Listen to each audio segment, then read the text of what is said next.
You're listening to the Shared Security Podcast with Tom Eston and Scott Wright, exploring the trust you put in people, apps, and technology.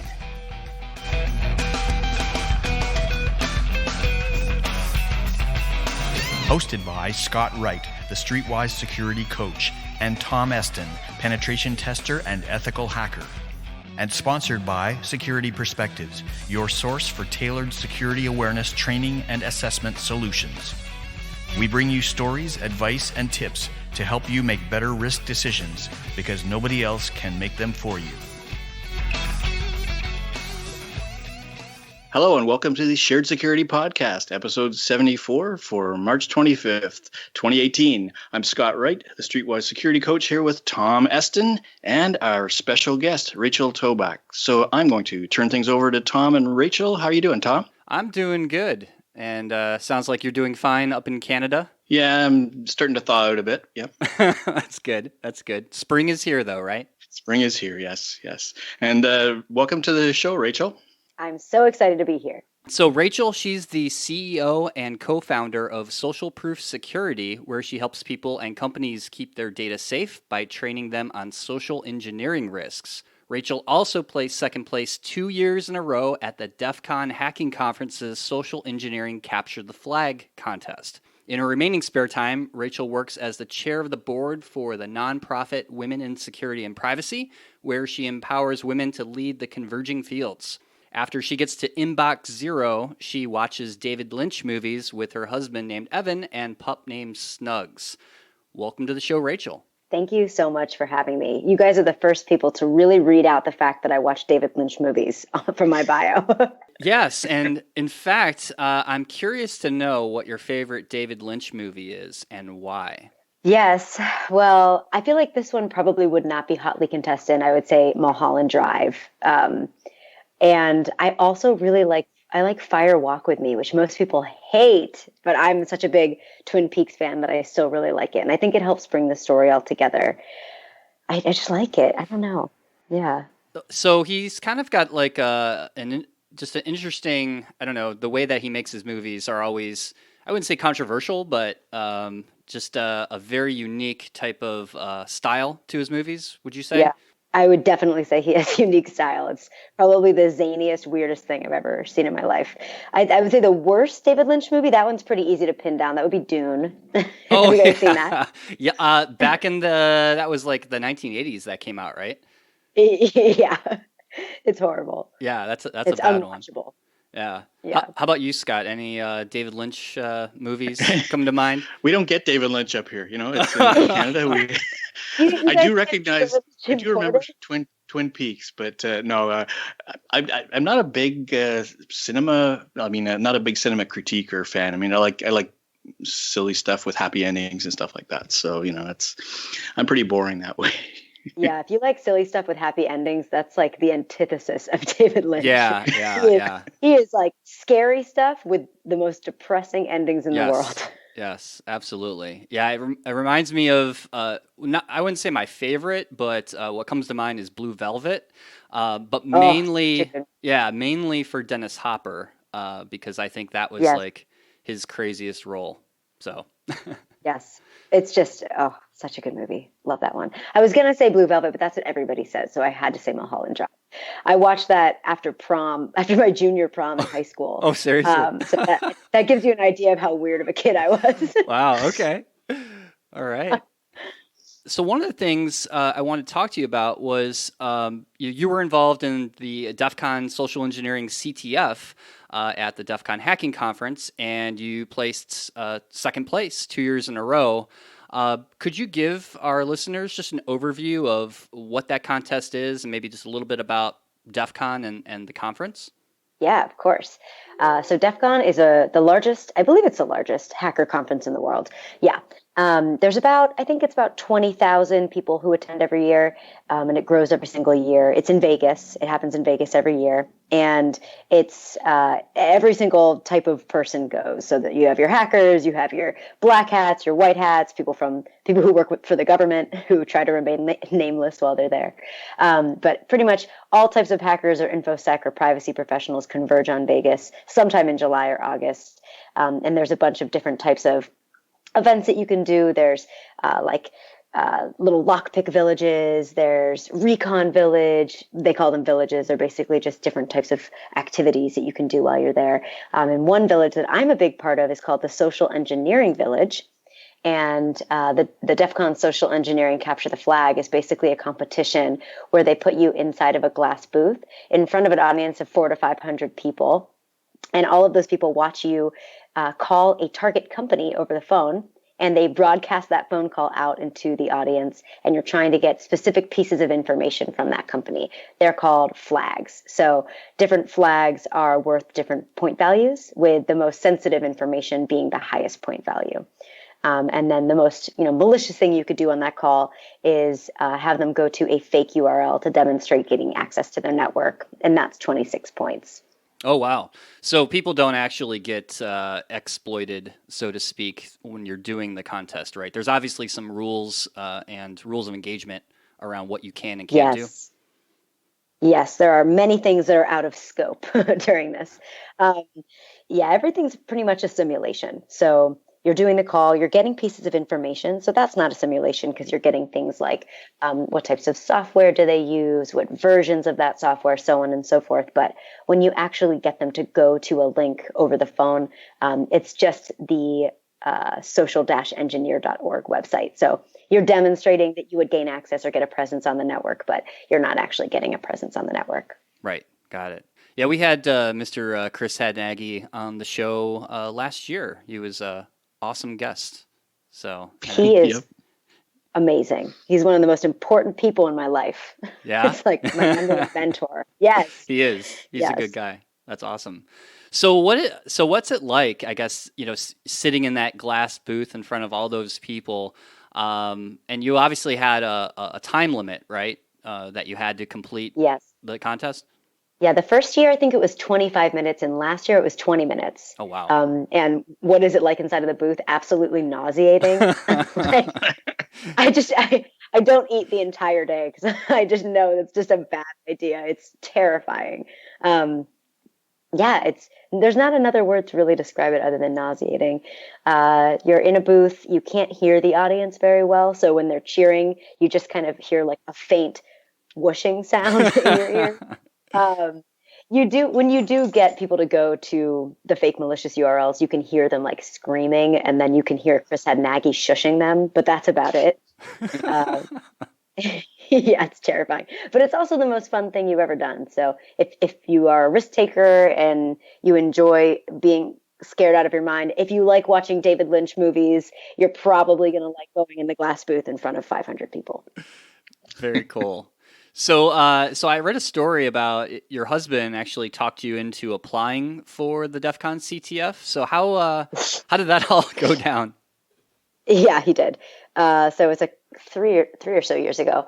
I was at work at Course Hero, and I didn't even know anything about the InfoSec world other than what he did. He's a cybersecurity researcher, and he calls me from DEF CON. I'm still at work, and it's like Friday at DEF CON, which, as you know, if you've been to DEF CON is well underway by Friday evening. And he calls me, and he's like, I just saw this thing today, and I don't really know what it is, but basically people are hacking people over the phone, and I thought it would be a really good idea for you to fly to Vegas tonight. Wow. And I was like, I don't understand, but I'm intrigued, and you wouldn't normally tell me to buy a flight the same day, so I'm going to trust you here.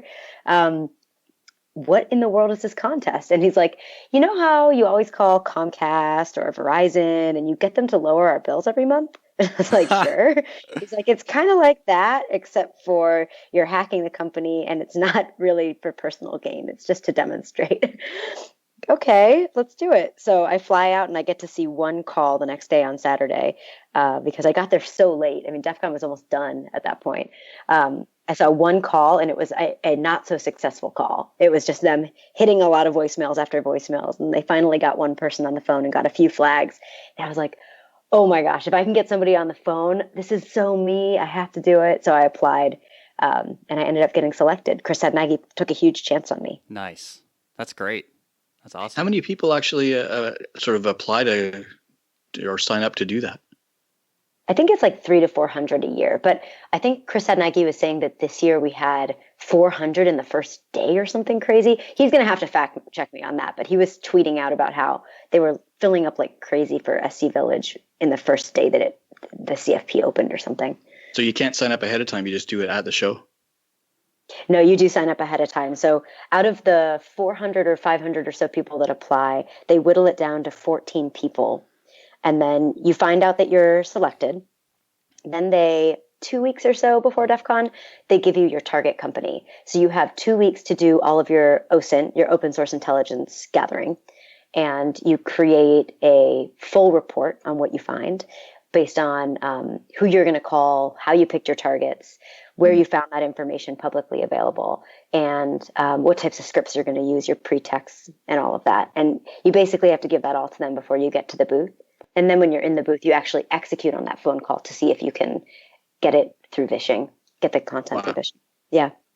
Amazing. It's wild. That it is. That sounds amazing. So what was the biggest challenge for you during the contest? I think the biggest challenge is just self-teaching.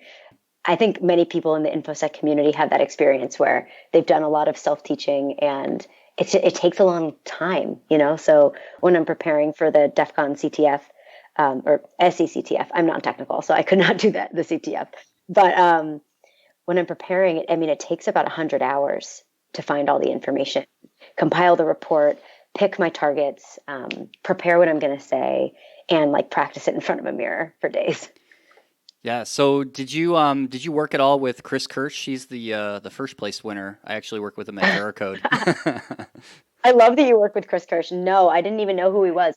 Though the previous year, I remember he got into the booth and nobody picked up. It was just all voicemails for him. So then the next year he was ready, coming back with a vengeance. Yeah, he certainly did. I remember him talking about it at work, and he's very passionate about it, and it's really cool that he ended up coming back and winning. I know. His call was unreal. I mean, he just got almost every flag. And to see him get into the booth one year and not even be able to get somebody on the phone, and then the next year come back and win first place, it just goes to show you how persistent you have to be with social engineering, and that it pays off. Yeah, totally. And I think it's cool that, just your background, and kind of like Chris's in marketing, and, you weren't even in InfoSec and you got into this. I think that, says a lot about just kind of this field and, that anybody could really do it, right? Absolutely. Like, social engineers do not need to be technical people. You don't have to have done it for your whole life to be good at it. That just goes to show you how scary social engineering can be as a threat, that a noob or somebody who's in marketing, right, can come out of the gate swinging and get every single flag in 20 minutes and get a presence on your network, simulated. But that's crazy. You'd think you'd need to be technical to do that or have years and years and years of experience, but you don't. So kind of flipping from the user's perspective, right? What's kind of the best advice that you can give to, just general users, just that, think of like your mom or someone that's not technical at all, or maybe not good with technology. How do they prevent themselves from being a victim of a social engineering attack? Yeah. Well, I saw that your podcast used to be named the Social Media Security Podcast. Yes. Is that what you used to call it? Yep, we did. Yes. Yep. Okay, so that's very, very relevant to what I'm about to say. Because I came into social engineering without a whole lot of background in it, and a lot of self-teaching, just reading books and blogs and listening to podcasts such as your own, I found that the easiest way for me to gain all of the open source intelligence that I was looking for was just through social media. And I'd say the biggest advice that I can give to individuals to prevent them from becoming a target of a social engineer is to not take photos in front of your workstation. That's the first thing. And also realize that anything that you post on social media, especially if you did geolocation, could be used against you. And don't let someone authenticate with that information. So I'll start with the workstation stuff. The biggest thing that I find on social media is, it's somebody's 10th anniversary at work or first anniversary at work, and they're taking a picture with all of their coworkers in front of their workstation because they want to celebrate, right? There's a birthday cake, right? With a birthday cake, right? But what's behind them, their workstation? I can see every piece of software that they run. I know what type of computer they have, their PBX phone system.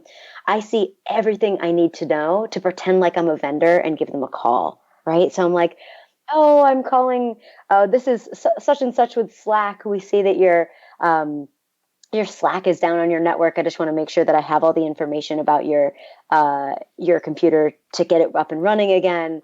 They're like, oh, we haven't had a problem with it. And it's like, oh, we've seen that on your network. It's really slow today. Have you noticed that? It's like, oh yeah, it was a little slow. Okay, well, are you still on the blah, blah, blah, blah, blah operating system and version blah, blah, blah? Yeah, I am. Okay, great. We're just confirming that stuff. It makes it so easy.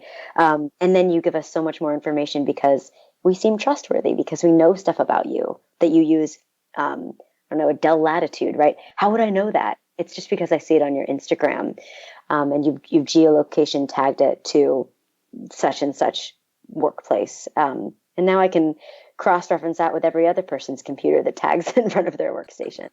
So I have a question for you, Rachel, and Tom probably too, with respect to geolocation. Tom and I have talked about geolocation on a few different episodes, I think.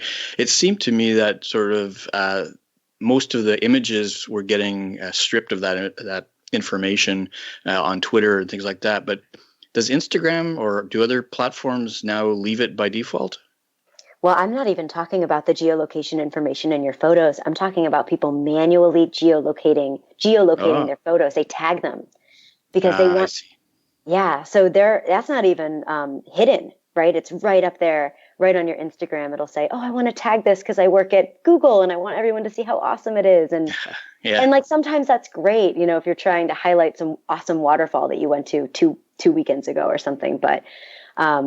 When it comes to tagging your workplace, that just gives me such a rich amount of information that I can use and cross-reference. And you can make it so much harder for a social engineer if you didn't tag that. So it sounds like you also started a company with your husband, SocialProof Security.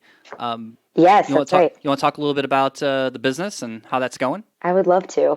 The business is going great. There's no shortage of companies who are scared of social engineers, so we get a lot of people who are interested. We do social engineering security risk assessments. So we'll give people an idea of how much information can we find on them online, how would we use that information, what targets would we choose. We also do social engineering penetration tests, and we focus mainly on phishing. So we'll give you an idea of what information we could get over the phone from your employees when we scrub that information when we give it back, because nobody's ever allowed to get fired from the work that we do. Of course. So we just let you know, here's such and such information that we found. We were able to get that at these times of day, such and such. And then we also do a hands-on personalized training so that people understand what to avoid posting online and how they can scrub that information and the steps that they should take before answering a social engineer's question. So other little types of things we do that are fun are OSINT CTFs. We do workshops. We do this crazy thing called Spot the Social Engineer, where it's not a full penetration test physically because you get us past your doors. You just assume that we could get past your doors and tailgate in, right? And then they drop a social engineer somewhere in a happy hour or an event or, a meeting space, and we find how much information we can get while we're there for an hour or so. Oh, that's really cool. Yeah, it's super fun. Are we finding unlocked machines? If we put a USB drop down, are they gone when we come back? Are they supposed to catch you without a badge or anything like that? Yeah, that stuff too. We'll make fake badges and see if anybody stops us. Are people following the protocol, basically? Right. Yeah, it's very fun. It sounds a lot like your honey stick project, Scott. that you did with the USB Yeah, drive. I didn't want to, interject personal stuff into here, but yeah, I had done some work dropping USB drives around, and that old trick, right? So people tend to not trust me anymore even when I send them emails with links in it. Now, do you have the same problem? For me, Yes. I tend to not send people anything with links because I know I never open anything with a link. I try not to if I can. Yeah, it's one of the hazards of this kind of work, right? I know. Obviously, you've accomplished a lot in your career, and I think you're just a great inspiration for many young women that might want to get into a career either in cybersecurity or some other technical field. And full disclosure, Scott and I have daughters ourselves. So we're curious to know just from you, how can more young women get into technology and cybersecurity careers? And I think more specifically around like high school and girls just starting to get into college. What's kind of your take on that? Yeah. I wish I actually knew what could be done in high school and college. I didn't know that cybersecurity existed in high school and college. And I wish that I did because I studied neuroscience and psychology and never knew that this would be relevant. But some things that I can think about for women are joining DEF CON meetups and groups. I have a nonprofit that I'm the chair of the board for called Women in Security and Privacy. And we're expanding all over the US. And we have our first international expansion in Dublin. Oh, wow. Very so cool. if you're a young woman and you want to get involved in women in security and privacy, you can get mentorship and get speaking opportunities and just learn more technical skills through partnerships that we have, where we have lockpicking and different types of people come in and talk. But I would say getting involved in a DEF CON meetup would be good. Trying to find a sponsorship for different InfoSec conferences. I know through WISP we do sponsorships for conferences, but many conferences themselves will actually have sponsorships for people who are younger, maybe in high school or college. That might be a good opportunity to go and learn, network, talk. Maybe even you want to give a talk yourself, but listen to talks. I would say that would be a really good way to get involved. And I think it's not just on the people themselves, it's on the educators and, parents such as yourself. I'm sure you do this, exposing your children when they're young to different types of InfoSec, fun things like CTFs and all of that. So making it fun, maybe some hardware hacking stuff to get people excited and interested about building. I think if we can make it fun for kids and younger people, they're going to realize that it's not just that you don't just have to have a boring job when you get older. You can do something crazy like being a spy for a living. Right. You don't have to sit behind a cubicle and, No. desk all day. Are you starting to see more like high schools starting to have more programs or, other types of courses around, cybersecurity or just, I guess, technology in general? Is that something that's changing?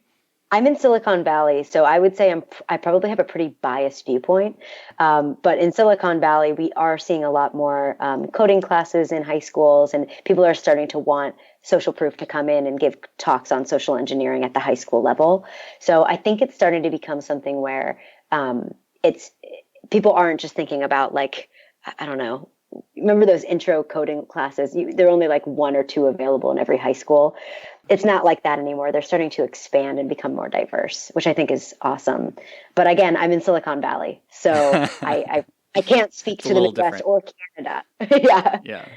How's it in Canada, Scott? Do you see anything changing from that perspective? No, I think it's very similar. We have a lot of the same sort of influences around here. So I'm not. Yeah, I don't have anything really to add there for Canada. Very good. So, we already talked about how you're not going to click on any links in an email. So, just shout out to our listeners. Please don't send Rachel any links. But how can our listeners best get a hold of you if they have questions or want to network with you or connect with SocialProof Security? Yes. Everybody who knows me knows that I will talk to them on Twitter. That's my number one place. So my Twitter is at Rachel Tobac, RachelTobac. Don't send me any links in those DMs because I'm not going to read it. But if you want to chat with me, you can chat with me there. Everything's open. I'm not super private on Twitter, except for obviously things that shouldn't be so told. But it's public. It's not private. My DMs are open, so you can talk if you want to talk. That's awesome. And then Social Proof Security, they can just you go to your website and find out more information. Yes, on Twitter as well. So if you look at Rachel Tobac, you can find us there. It's linked in my bio for SocialProof Sec. SEC, and then SocialProofSecurity.com is another place where you could learn more information. Scott, do you have any burning questions for Rachel? I was just wondering, we did talk about the David Lynch stuff, which I'm not that up to date on, but what about books? Do you have any favorite books that you'd recommend to people, Rachel? Ooh, all of Chris Hadnagy's books. His books are amazing. I know, I've read one of them. I had time to read. It was very good. Yes, it's Fishing Dark Waters is really good. Unmasking the Social Engineer. And then there's one that basically taught me everything that I've ever learned about social engineering. It's The Art of Human Hacking. Ah, yes. That one's a great amazing. book. Yep. Yeah, I think that's the one I read. Yeah. That one's so good. There's another one that I read. I think it's called The Art of Pretexting. It's by Talamantes. I think he works at Red Team Secure. Okay. Cool. That one's super good. If you're really interested in the nitty gritty of social engineering and you want to become a social engineer yourself, you got to learn pretexting. That's the most important thing. So who are you pretending to be? That's where I learned how to pretext. Thanks very much for that. And I also saw somewhere you had mentioned Robert Cialdini's 6 Principles of Persuasion. Where does that kind of fit in? Oh yeah, Cialdini's Principles of Persuasion. He's amazing. You can read, I find all of his information on blogs, honestly. I haven't actually read those books. But there's also, I think there's a book called The Art of Persuasion. Ah, yeah. Let me do a quick Google and make sure I'm saying that right. Yeah, The Art of Persuasion. I just pulled up a bunch of Persian rugs, but yeah. Great. I found it. Google correct, right? Yeah, Google's correct. Always right. Yeah, that's pretty much, those are the books that I read. I don't read a whole lot of fiction, which is weird because I watch a lot of David Lynch movies, but I think it's just the nature of having a cybersecurity social engineering company where you're just reading, constantly trying to self-teach and read about the latest and greatest social engineering ploys. Twitter is also a great place to learn that stuff. If you ever, if you're a noob, if you were, to InfoSec, just follow DEF CON on Twitter and the Dark Tangent, who basically started all of DEF CON. And you can learn everything that you want to know about InfoSec by checking out every article that's connected there for like 3 months. Oh, yeah. If you have time. That's why we don't read a lot of fiction. Exactly. I don't have any time. I'm too busy reading articles about, I don't know, Cambridge Analytica or something. Hey, there's a Canadian involved in that, Yes, there is. Oh, wow. The guy that was giving all the interviews this week. I think he was from Vancouver. Can't remember the name. One of the founders. Anyway, he came out with a lot of stuff this week. So. Canada's finally having their moment to shine. This is what they're going to do. That's right. We take every chance we can get. Exactly. Yeah. Awesome. Very Thank cool. you so much for having me.